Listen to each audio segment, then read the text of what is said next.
Você já imaginou como seria testemunhar um milagre de Jesus? Como seria ver um cego recuperar a visão, um paralítico andar, um morto ressuscitar? Neste vídeo, vamos conhecer 5 milagres que Jesus realizou e que mostram o seu poder e amor pela humanidade. Fique ligado e se prepare para se surpreender. Olá, seja bem-vindo ao nosso canal. Hoje vamos falar sobre 5 milagres que Jesus realizou durante o seu ministério na Terra. Os milagres de Jesus são relatos bíblicos que revelam a sua divindade, a sua autoridade sobre a natureza, as doenças, os demônios e a morte, e a sua compaixão pelos que sofrem. Os milagres de Jesus também tinham o propósito de confirmar a sua mensagem, de atrair as pessoas para o seu ensino e de glorificar a Deus. Vamos ver quais foram esses milagres e o que eles significam para nós hoje. Antes de começarmos com o vídeo, se você é novo e gosta de histórias que falem sobre a Bíblia, seja muito bem-vindo aqui. Não se esqueça de deixar o seu like e se inscrever para ficar atualizado sobre as próximas histórias e reflexões acerca da Bíblia.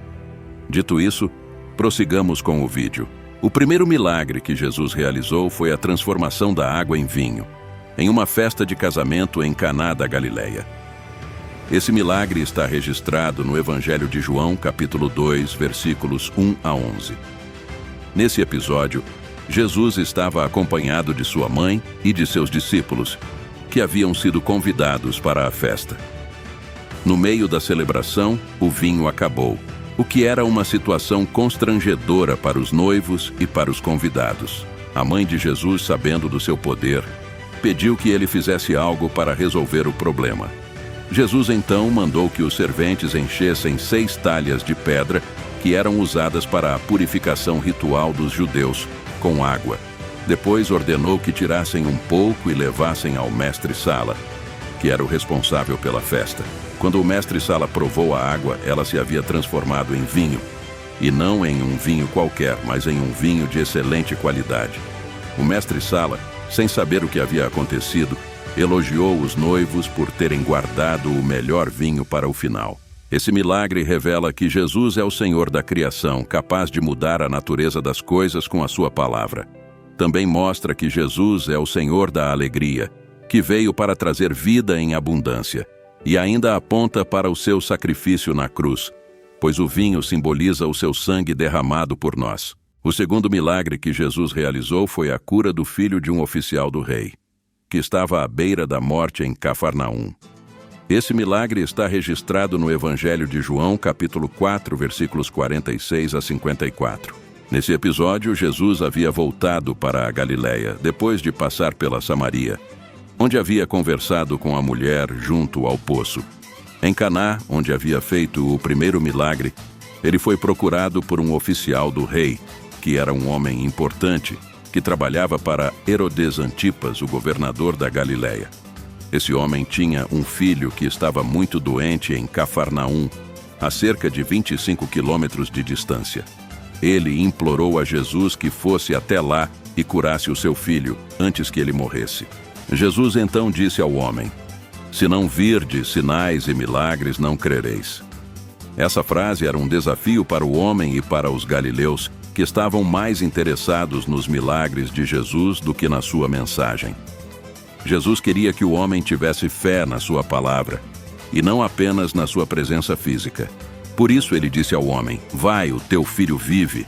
O homem creu na palavra de Jesus e partiu para Cafarnaum. No caminho ele encontrou os seus servos, que lhe disseram que o seu filho estava vivo e recuperado. Ele perguntou a que horas o seu filho havia melhorado, e eles responderam que foi na hora em que Jesus havia dito que ele vivia. Então o homem e toda a sua casa creram em Jesus. Esse milagre revela que Jesus é o Senhor da vida, capaz de curar à distância com a sua palavra. Também mostra que Jesus é o Senhor da fé, que exige que creiamos nele, mesmo sem ver. E ainda aponta para o seu poder sobre a morte, pois ele mesmo ressuscitou ao 3º dia. O terceiro milagre que Jesus realizou foi a cura de um paralítico em Betesda, um tanque em Jerusalém, onde muitos doentes esperavam por um movimento das águas, que acreditavam ter poder de cura. Esse milagre está registrado no Evangelho de João, capítulo 5, versículos 1 a 15. Nesse episódio, Jesus estava em Jerusalém por ocasião de uma festa dos judeus. Ele foi até o tanque de Betesda, que significa Casa de Misericórdia, e viu uma multidão de enfermos, cegos, coxos e paralíticos. Entre eles, havia um homem que estava paralítico havia 38 anos, esperando por uma oportunidade de entrar no tanque quando as águas se agitassem. Jesus, sabendo da situação do homem, perguntou-lhe: "Queres ficar são?" O homem respondeu que não tinha ninguém que o colocasse no tanque quando as águas se moviam e que outro sempre descia antes dele. Jesus então disse ao homem: "Levanta-te, toma o teu leito e anda." Imediatamente o homem ficou curado, pegou o seu leito e saiu andando. Esse milagre aconteceu em um sábado, o que causou a indignação dos líderes religiosos que consideravam que Jesus e o homem haviam violado a lei ao fazerem um trabalho no dia de descanso. Eles não se alegraram com a cura do homem, mas o interrogaram sobre quem o havia curado.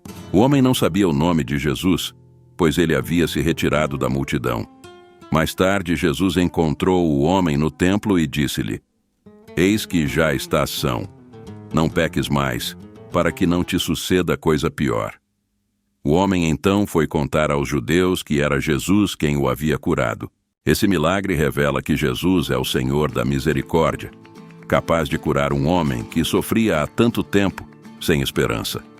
Também mostra que Jesus é o Senhor do sábado, que veio para cumprir a lei e não para abolir. E ainda aponta para o seu propósito de salvar não apenas o corpo, mas também a alma. O quarto milagre que Jesus realizou foi a multiplicação dos pães e dos peixes, para alimentar uma multidão de cerca de 5.000 homens, além de mulheres e crianças, que o seguiam para ouvir os seus ensinamentos e ver os seus milagres. Esse milagre está registrado nos 4 evangelhos: Mateus 14:13-21, Marcos 6:30-44, Lucas 9:10-17 e João 6:1-15. Nesse episódio, Jesus havia recebido a notícia da morte de João Batista e quis se retirar para um lugar deserto com os seus discípulos. Mas a multidão, sabendo do seu paradeiro, foi atrás dele, a pé, pelas cidades. Jesus, vendo a grande multidão, teve compaixão dela, pois eram como ovelhas que não têm pastor. Ele começou a ensinar-lhes muitas coisas e a curar os que estavam doentes. Quando já era tarde, os seus discípulos se aproximaram dele e disseram: "Este lugar é deserto e a hora é avançada. Despede-os para que vão aos lugares e aldeias vizinhas e comprem pão para si, porque não têm o que comer." Jesus, porém, disse-lhes: "Dai-lhes vós de comer." Eles responderam: "Iremos nós comprar 200 denários de pão e dar-lhes de comer?" Jesus perguntou-lhes: "Quantos pães tendes? Ide ver." Eles foram ver e disseram: 5 pães e 2 peixes. Jesus mandou que todos se assentassem sobre a relva verde, em grupos de 100 e de 50. Depois tomou os 5 pães e os 2 peixes, e, erguendo os olhos ao céu, deu graças.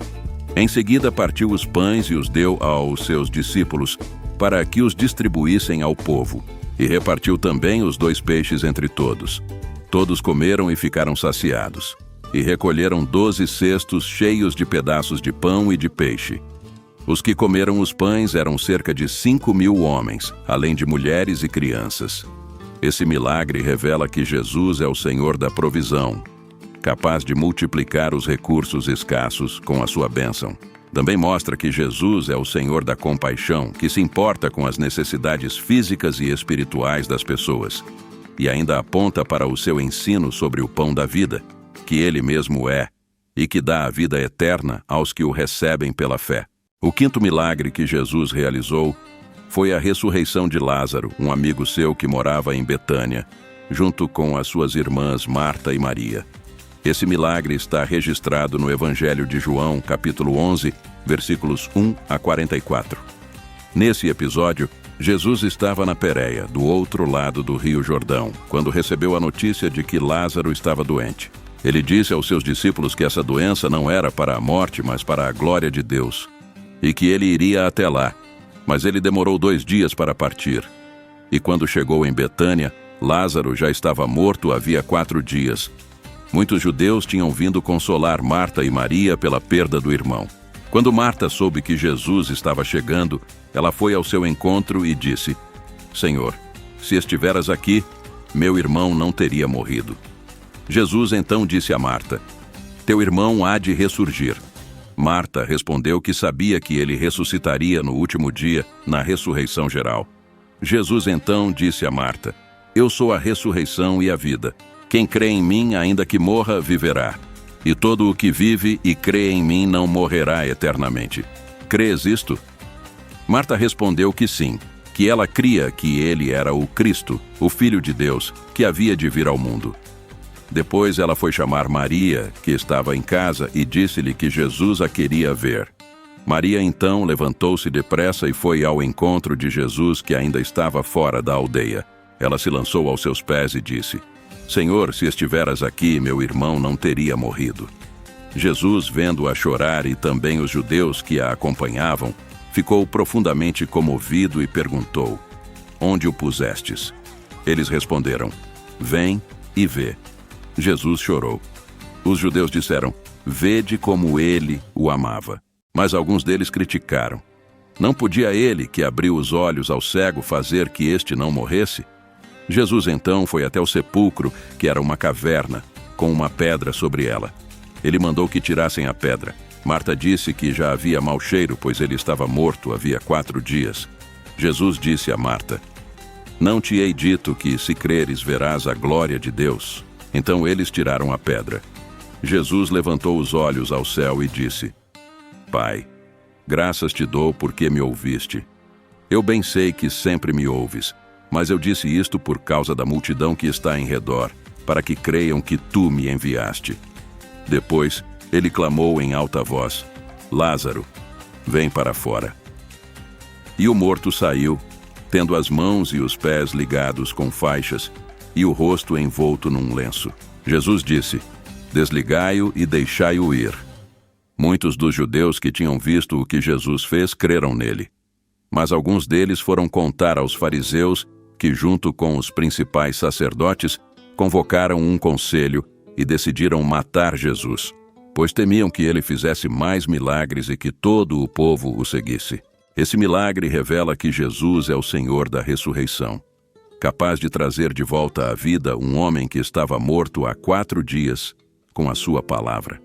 Também mostra que Jesus é o Senhor da vida eterna, que oferece a salvação a todos os que creem nele. E ainda aponta para a sua própria ressurreição, que seria o maior de todos os milagres, e que confirmaria a sua identidade como o Filho de Deus. Esses foram os 5 milagres que Jesus realizou e que nós vimos neste vídeo. Eles nos mostram o seu poder, o seu amor, a sua misericórdia, a sua provisão, a sua autoridade e a sua glória. Eles também nos convidam a crer nele, a segui-lo, a obedecê-lo e a adorá-lo. Jesus é o mesmo ontem, hoje e sempre. Ele continua fazendo milagres na vida daqueles que o buscam de todo o coração. Você quer experimentar o milagre de Jesus na sua vida? Então, entregue-se a ele, confie nele, receba-o como o seu Senhor e Salvador. Ele vai transformar a sua vida, assim como transformou a água em vinho. Curou o filho do oficial, o paralítico, o cego e o leproso, multiplicou os pães e os peixes, e ressuscitou Lázaro. Ele vai te dar uma nova vida, uma vida abundante, uma vida eterna. Se você quer fazer essa decisão, repita essa oração comigo. Senhor Jesus, eu reconheço que sou pecador e que preciso do teu perdão. Eu creio que tu és o Filho de Deus, que morreste na cruz pelos meus pecados e que ressuscitaste ao 3º dia. Eu te recebo como o meu Senhor e Salvador e te peço que entres no meu coração e transformes a minha vida. Eu te agradeço pelo teu amor, pela tua graça, pelo teu milagre. Amém. Se você fez essa oração, parabéns. Se você acaba de receber o maior milagre de todos, o milagre da salvação. Agora você é um filho de Deus e Ele tem um plano maravilhoso para a sua vida. Eu te convido a procurar uma igreja evangélica, onde você possa crescer na fé, aprender mais sobre Jesus e fazer parte de uma família de Deus. E não se esqueça de compartilhar com os seus amigos e familiares o que Jesus fez por você. Que Deus te abençoe e até o próximo vídeo.